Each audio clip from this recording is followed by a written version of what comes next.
This is the MochaFootball.com. This is the MochaFootball.com. All right, everyone. It's been a really good first 4 weeks, Damon. We're heading into week 5, the midway point. This is one of those situations, Damon, where we got some good games going on. This is really going to be Show Me Friday. We got teams that are now rounding into form. We're kind of figuring out who's who and the identity of certain teams and really good gauge of everything. I'm going to get into the last week's game of the week. Clarksburg heading over to QO handling the business. We're going to get into this week's game of the week. Northwest heading down to Sandy Spring to face Sherwood. Damon, first and foremost, what are your thoughts of, this first half of the season and moving forward? It's played out how I expected it to play out, and by that I mean it's competitive on the top end of the county. Right.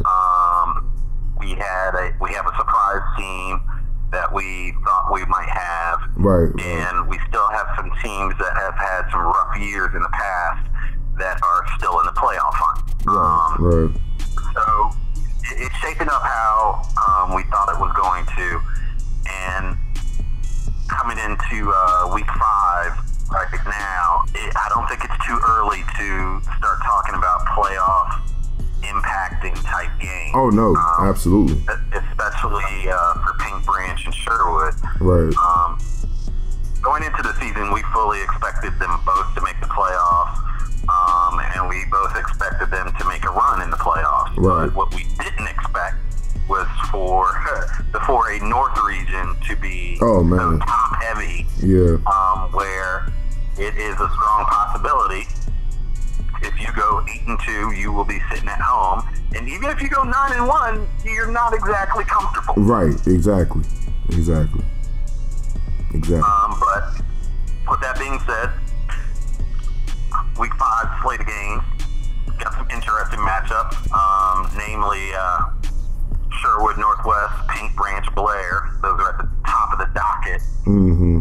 And there's a few other games on the list that stand out for other reasons, but yes, the Paint Branch, Blair, Sherwood, Northwest, those are the 2 must-see games in the county.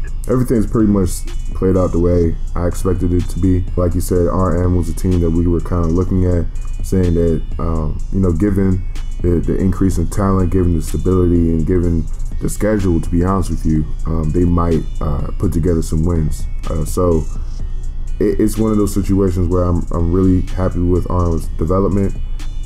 This is the year that we were pointing to saying this is where they're going to make the move, and they're making the move right now. As far as Sherwood and Paint Branch, it's everybody knows the situation. I mean, if they win anything less than 8 games, actually anything less than 9 games, need some help. Yeah, they're gonna need some help. So every single game from here on out for them is a playoff game. They have to treat it like that. So that's why Northwest and Blair are really big games for them. Of course, you got Gatesburg versus QO. Gatesburg is a team that shocked some people when it comes on to the fact that they were competitive in games that we didn't expect them to be competitive in, just due to transfers and some of the things that happened to them. So, that whole situation is something to look at. Let's get into last week's game of the week, which was Clarksburg heading over to QO. Clarksburg, I think, actually came out with a great game plan. They got some people open in the passing game. They showed passing game that I think a lot of them haven't seen in this early part of the season from Clarksburg. I think they kind of surprised QO with their game plan. QO was kind of expecting a team to come in there and step in the middle of the ring and knuckle up with them, and instead they kind of got some things thrown at them that they weren't anticipating. I think that it took them some time to adjust. Clarksburg got out to an early lead, and eventually QO established a running game with Marvin Beander and Sean Barlow, who's becoming the heart and soul of that team on the offensive side of the ball and on the defensive side of the ball, making plays all over the field. Isley Kim made a bunch of plays that was a spark for the team, showed the toughness and grit that QO is known for. I believe that the defense for QO stepped up in the second half, especially corrected some of the breakdowns that they had. I think that we're seeing QO's talent because while QO was not necessarily clicking on all cylinders, they're still putting up 50. I think that they're really quitting themselves. What did you think about this game overall and moving forward for both teams? Like you mentioned, Clarksburg came out firing on all cylinders. They got 2 big pass plays from Hunter Reimers. He ended up with a good stat line on the day, 8 for 15, 2 touchdowns, over 200 yards. Although he did have 1 pick that ended up being costly for them. But that first half, we definitely had a ball game in every sense of the word. QO went into halftime 21-14, and it looked like we were going to have the typical Clarksburg Quince Orchard slugfest that we seem to see every other year. Right. I don't know what Coach Hurd has, but it seems like every other year they play Quince Orchard. It's a really, really close, tough, hard-fought game. Right. But all the credit goes to the Quince Orchard staff. Whatever adjustments they made in the locker room at halftime, that did the trick. Right. Quince Orchard came out in the second half playing like the team we expected to see in the preseason. As you mentioned, Isley Kim was definitely the spark that they were missing in the first half. He broke off a couple of big runs, right. Showed a little elusiveness that I didn't know the young man had in him. He looked real nice out there. Right. He finished with great stat line, 7 attempts for 111 yards. Oh, yeah. I mean, it doesn't get much better than that. Adding a few catches, too. Absolutely. Definitely caught some balls coming out of the backfield. Matter of fact, he was the leading receiver for Quince Orchard on Friday night. Right. As you mentioned, Binder and Barlow did what we expected them to do. Both of them both going over 100 yards. Binder with 5 touchdowns. That's ridiculous. Yeah, and the defense played the way they should. Overall, holding Clarksburg to 14 points, that's a feather in your cap. Right, right. Honestly, I don't expect Clarksburg to be held to that few points for the remainder of the year. Right. Honestly, I don't. Right. Yeah, but at the end of the day, even though the score was a little lopsided, Quince Orchard won, which is what most of us expected. Clarksburg, even with the loss, they're at 2-2 right now, are still in the playoff hunt. Quince Orchard is sitting pretty in that 3rd spot in the region behind Northwest and surprising Richard Montgomery, who came up with another win this week. Matter of fact, might as well get used to it, folks. Richard Montgomery, they got Walter Johnson this week, and then they get their first real test of the season at Northwest next week. But looking, unless they fall apart at the end of the season, the Rockets are going to be in the playoffs, which is awesome. Oh, yeah. But yeah, back to Quince Orchard and Clarksburg. It ended up the way we thought. Clarksburg showed a lot of heart in that first half, but you really could tell the kids were getting tired, and the size of the QO line, both on offense and defense. Oh yeah, it had an effect. Basically wore out. Yeah. Things that were working in the first half, they weren't working in the second half, and I think that was just a function of the depth of Clarksburg versus Quince Orchard and the size. They just couldn't bang on the offensive line for 4 quarters. Right. But moving forward, Quince Orchard has Gaithersburg this week. The game's been moved to Gaithersburg, and also at an earlier start time at 3:30. Mm-hmm. I expect this to be. I expect it to go down similar to the Clarksburg game. I think it'll be close in the first half. Both teams will kind of feel each other out, see what works and what doesn't, and then in the second half, I expect Quince Orchard to pull away. Quince Orchard winning this game 45-13. Gaithersburg, you just mentioned RM and the playoff hunt. Gaithersburg needs to stay in that playoff hunt, so I think they're going to be a little bit desperate to absolutely to come out there. Yeah, Gaithersburg has Quince Orchard, Clarksburg, Richard Montgomery, and Seneca Valley still on the schedule. Right. Those are all four of those are going to be tough games, and they're going to have to win at least 2 out of those 4 if they want to even think about making the playoffs.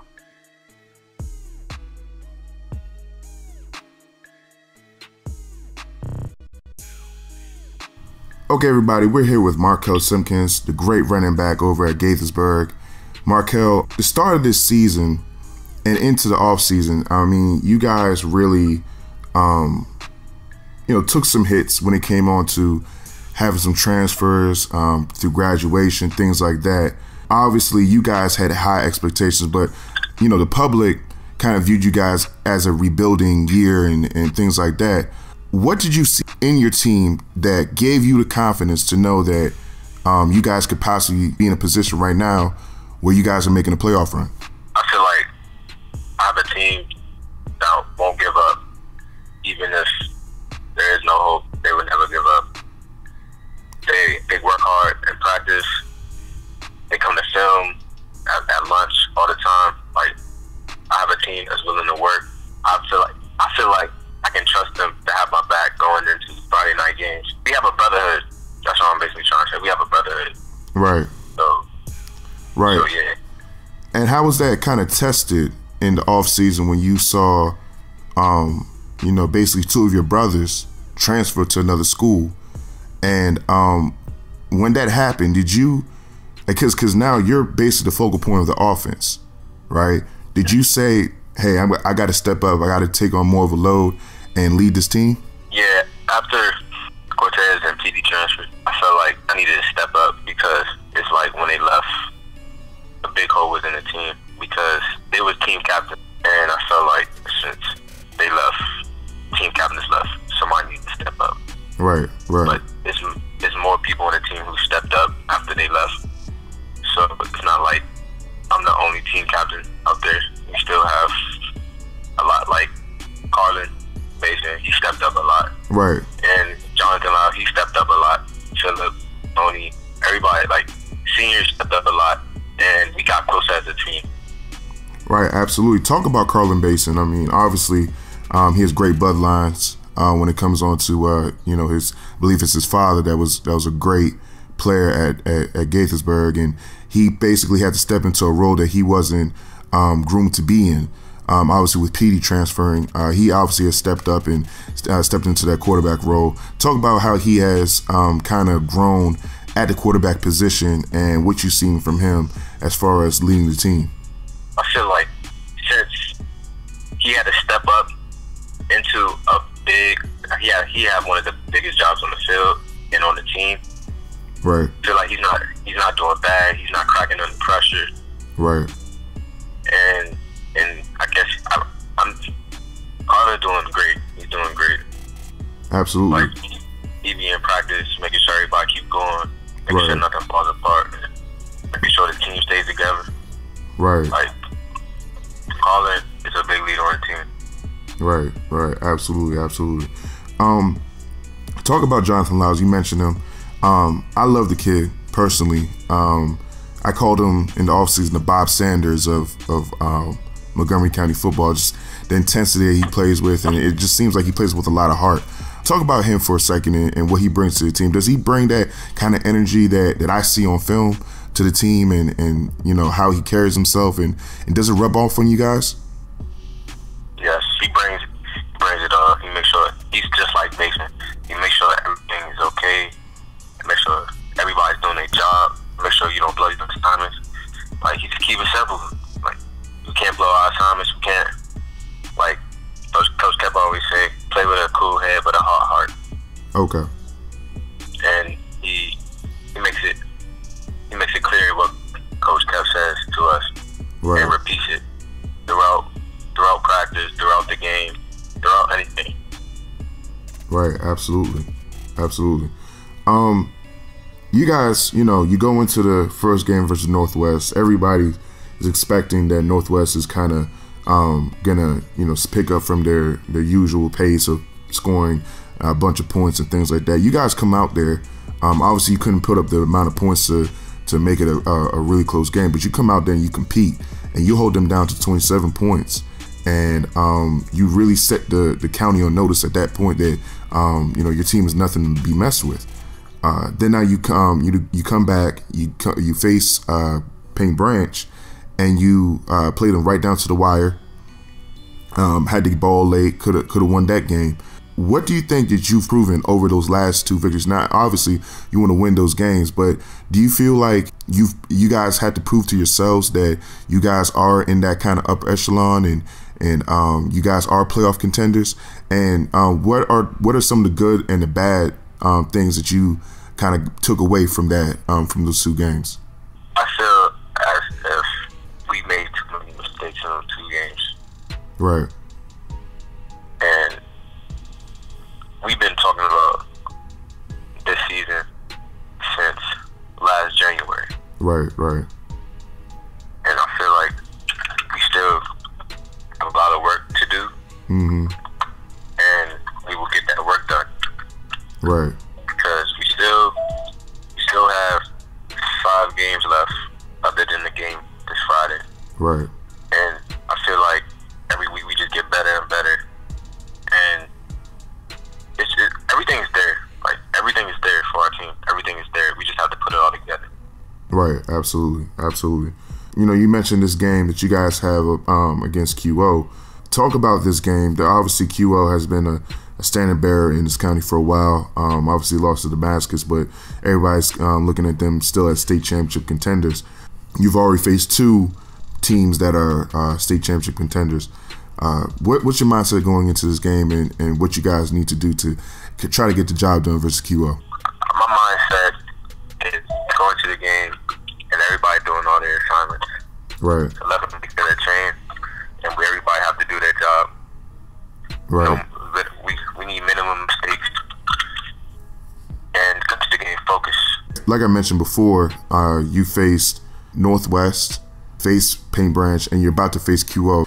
Those are 3 of the top teams that everybody's looking at. From obviously you haven't faced QO yet, but you've seen them on film. And the other 2 teams, compare those 3 teams, and what are some of the similarities and differences, and which ones do you think, which one of the 3 do you think is the hardest matchup for anybody? I feel as if they're all tough teams to play. They're all good teams, all around the board. Right. Any team is beatable. Like I said before, we have to minimize our mistakes. Right. And come to the game focused, ready to play. I appreciate you, giving your time out, man. I know you kind of busy. I know that I believe the game's at 3 now, right? 3:30. Yeah, 3:30. 3:30. So everybody get out to that game. I don't know if you guys are aware that's listening that the game's at 3:30. So everybody get out to that game at Gaithersburg, right? Yes, sir. At Gaithersburg. So everybody get down to Gaithersburg, see that game, man. And actually it's gonna be a doubleheader, I believe, because I believe Seneca is playing right after you guys. So it's gonna be a doubleheader. So you get a 2 for 1. So thank you, Markel, for coming on with us, and wish you luck on Friday. Thank you. Moving on to this week's game of the week, Northwest, the 2-time defending champions, heading down to Sandy Spring, and this is an event, man, because there was a period of time, really since 2010, for Sherwood, that it's been kind of up and down for the Sherwood community and everything like that, and Sherwood supporters are really looking at this game as a possible way to make a statement.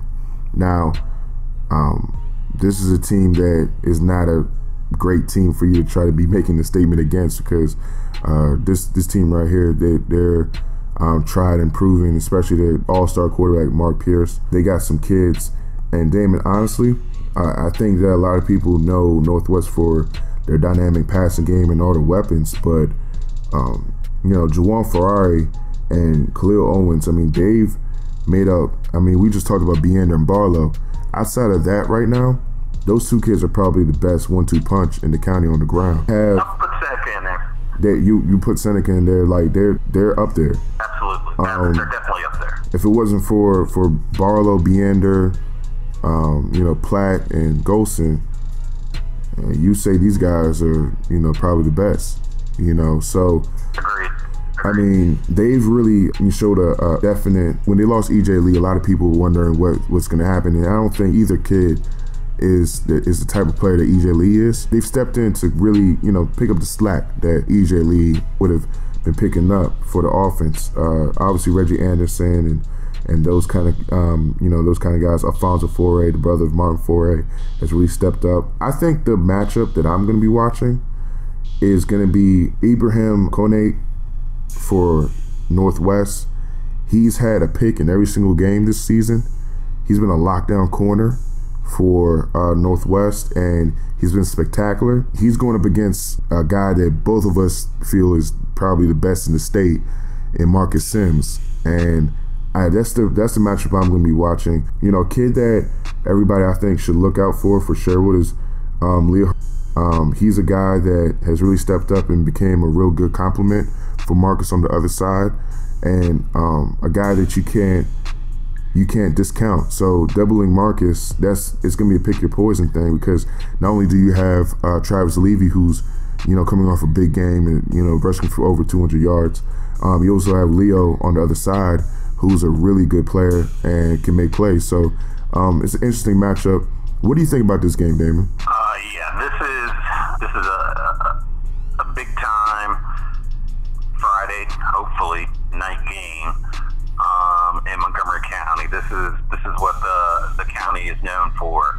Two legit state title contenders going head to head with multiple star players and two excellent coaching staffs.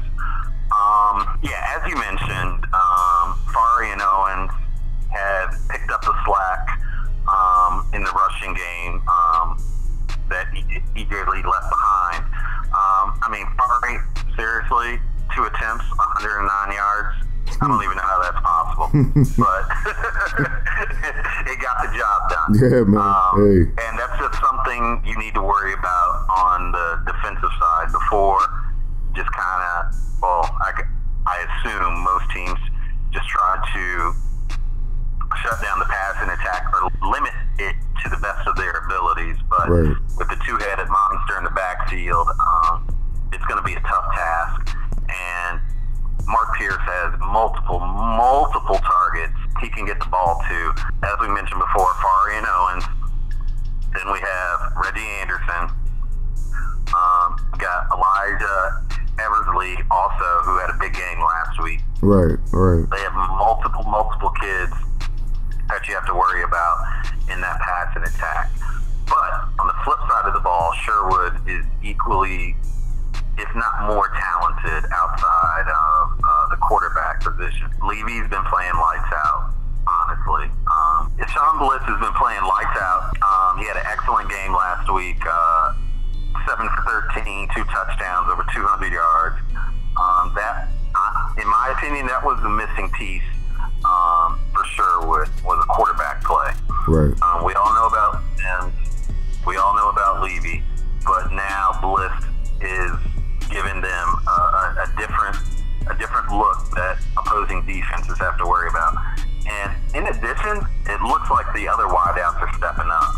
Obviously, Sims is the go-to guy, but while most teams are going to be focused on him, you got to worry about John Paul, Hanrahan.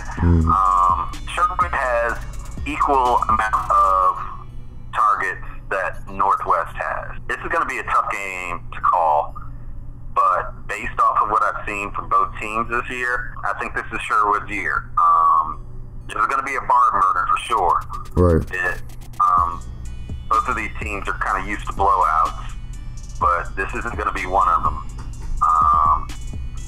I'm going to go with Sherwood in the upset victory, 28-24. Well, I love that score. I love that score. And also, by the way, shout out to Reggie Anderson, son of Richie Anderson. Great, Sherwood great, playing for Northwest. Richie Anderson was a great running back for Sherwood back in the day, and I think it's kind of cool that his son's coming back and playing against Sherwood. And I'm sure that. Yeah, for real. Give us a shout out, Mr. Anderson. Right. I'm pretty. You played for the Cowboys for a second. Right. We won't hold that against you at all. You know, yeah, I'm pretty sure that he knows what his dad did over there. So I'm sure he's going to want to show up versus Pop's old team. You know, every kid wants to do that. So I think there's a good opportunity for him to do that. Moving on, Damascus. I mean, what can we say about Damascus, Damon? And honestly, they've been, you know, the class of the county. They haven't really had a lot of competition either. You know, it's been blowout city for them. You know, and it's just, you know, Damascus people, they're kind of looking at it. They're happy with the blowouts, but at the same time, they kind of want their team to be tested and ready for the playoffs. You know, so they can make that another deep run at M&T Bank. So they're facing Wheaton on Friday.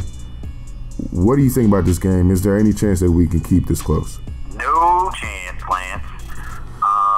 Yeah. Damascus is on a roll.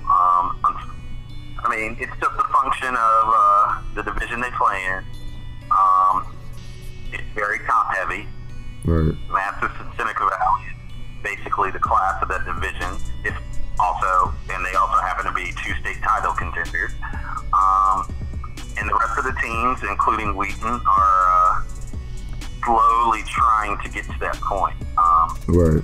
Wheaton is one of those teams that has definitely made improvements over the years, but it's an uphill battle. They have some solid players at Wheaton, but this week is not their week. Right. With that being said, even with the loss this week, they're still in the playoff hunt and hit that 3/8 South region. Yeah. Believe it or not, they're still in the playoff hunt. And honestly, outside of this week and then 2 weeks versus Seneca Valley, they could definitely get into the playoffs, but it's not happening this week. This is going to be another running clock. The way Damascus is playing, I mean, we all know about Jake Funk in the offense, but that defense has been putting up. They've been a brick wall, literally. Yeah. I want to say Wheaton's going to get on the board, but I'm hesitating, so I'll just go with my gut. And as much as I love the Knights, I mean, some of you might know, some of you don't, but Little Nomad goes to Wheaton. But Little Nomad. It's not. It won't be their. This isn't their week. I got Damascus winning 42-0. You know, Little Nomad might be getting some dirty looks. School, man. Little Nomad doesn't even watch football. He reads books. I mean, but at the same time, I mean, he's in school and he's probably gonna have some football players come up. It's like, why dad got his game blown out? You know, like no chance. Got it. Anyways, I'm sure he can hold his own. Matter of fact, one of his teachers is one of the coaches. I hope he's not listening. Oh man, you see now Little Nomad's probably gonna fail a class and all that. See, that's not good. That's not good, man. That's not good. But we move on to number 10, and talking about that division that Wheaton's in. I mean, we got number 2 Seneca Valley facing Magruder. You know, this is another one of these games, Damon, where we're, you know, it's looking like it's going to be, you know, a long night for Magruder. But, you know, they've been sort of competitive in some of the games that they played in. Oh, yeah. Super competitive. Yeah. So, I mean, there's upside. They've definitely improved. Brian Juarez is... Oh, without a doubt. Brian Juarez has definitely been a driving force for them. You know, and even at 1-3, believe it or not, they're not totally out. They, you know, nope, not at all. You know, not at all. Yeah, they're not totally out. I mean, it's going to be tough for them, but they're not totally out of the playoff hunt. Obviously, Seneca Valley, I mean, hey, you know, they're just on another level right now. So, what do you think about this game right here, and what does Magruder have to do to make it close? As you mentioned, Magruder, in the same vein as Richard Montgomery and Wheaton, they've made strides to improve on previous years. And honestly, outside of Richard Montgomery, I'm most impressed with the improvement of Richard Montgomery. Even though they're 1-3, they could easily be 3-1 right now. Easily. Right. They dropped a close game to Wheaton. They dropped a close game to Watkins Mill. Sherwood pretty much manhandled them on offense, but they were still somehow able to put up 29 points. Right. Don't know how that happened, Kevin. Don't know how that happened. Hey, look, man, we put in some kids, you know. It was, you know, we trying to put in some kids, trying to rotate some kids in, but I'm not gonna take nothing away from anybody. I'm just go ahead. Let's go to points. And you know, I ain't gonna say nothing. It is what it is. Can't. Yep. Yeah. Hats off to Coach Fowl. This is his second year at the helm at Magruder, and he's definitely doing an excellent job. Unfortunately for the Colonels, yeah, this is going to get ugly. Yeah. Seneca Valley, they're playing with a chip on their shoulder. They've heard us. They've heard other people talk about, you know, how, you know, they're not playing up to the Seneca Valley standard that was set before them, and they've heard it loud and clear, and they're out to prove that the Valley is back. Right. In my humble opinion, they definitely are back. Oh yeah. This is a type of Seneca Valley team that I grew up watching, and they're just like, they're manhandling people. They're manhandling the teams they should, and they're beating the tough teams. Right. So I expect more of the same this week.